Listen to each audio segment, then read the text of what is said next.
जिंदगी में आई है ना, मेरी जिंदगी को उसने जहन्नुम बना दिया। नहीं है वो बहन मेरी। आज आपको फैसला करना होगा, या तो महानूर या महविश। मुनीसा भी महानूर को इस घर में आराम से रहने नहीं देगी और ना ही टिकने देगी। अब वो महानूर से और इसके बाप दिलावर से बदला लेने के लिए महविश को इस्तेमाल करेगी। जैसे ही महविश घर आएगी तो मुनीसा उसे कहेगी कि वाह महविश, क्या बात है तुम्हारी, पहले जिस लड़की ने तुम्हारी मोहब्बत पे कब्जा किया, तुम्हारी हर चीज पर कब्जा किया, आज वो तुम्हारे बाप पे और इस बिजनेस पे भी कब्जा करने आ गई है। वो महविश के सर पर एक नया बम फोड़ेगी कि तुम्हारा बाप महानूर को ना सिर्फ इस घर में ले आया है बल्कि बिजनेस में भी उसको आधे शेयर दे दिए हैं और जैन से भी उसकी शादी करवाने वाला है।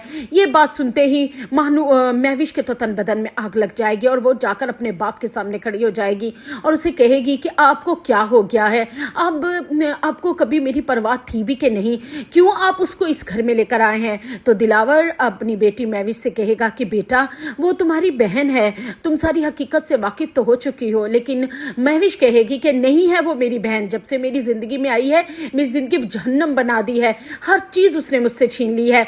आप क्या चाहते हैं कि मैं उसे अपने सामने सारी खुशियां मनाते देखूं, जैन के साथ शादी करते, आपके साथ आपके बिजनेस में आधे शेयर उसके आपने नाम कर दिए और मैं चुपचाप बैठ के तमाशा देखूं। फिर वो अपने बाप को कटहरे में खड़ा करके कहेगी कि आज आपको फैसला करना पड़ेगा कि आप महानूर का साथ देंगे या मेरा। अब दिलावर कैसे उसे महविश को समझाए कि उस दोनों बेटियां उसकी हैं, वो दोनों उसकी जान है, वो किसी एक के साथ नाइंसाफी नहीं कर सकता। महानूर को भी अपने बाप से कोई रुपया पैसा नहीं चाहिए। वो जैन से साफ तौर पे कह देगी कि जिस रुपये पैसे की वजह से दिलावर साहब ने मेरी माँ को सारी जिंदगी जलील किया, मुड़ के नहीं पूछा अपनी बीवी बेटी को, ऐसे पैसे पर मैं लानत भेजती हूँ। पता नहीं उन्हें क्या सूझी कि उन्होंने मुझे आधे शेयर दे दिए, मैं ये शेयर उनको वापस दे दूंगी, मुझे कुछ नहीं चाहिए। मैं सिर्फ उनके घर इसलिए गई हूँ अपनी माँ की आखिरी ख्वाहिश पर, क्योंकि मैं वहाँ से रुखसत होकर तुम्हारे घर आना चाहती हूँ।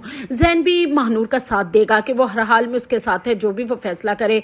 दूसरी तरफ दिलावर साहब जैन से बात करने के लिए उसे ऑफिस बुलाएंगे और उसे कहेंगे कि महानूर से वो शादी तो कर रहा है लेकिन उसका हमेशा ख्याल रखे, क्योंकि सारी जिंदगी जो कमी उन्होंने छोड़ दी है जैन वो कमी पूरी करे। वो उनसे वादा लेंगे कि वो कभी किसी भी हाल में महानूर को अकेला नहीं छोड़ेगा।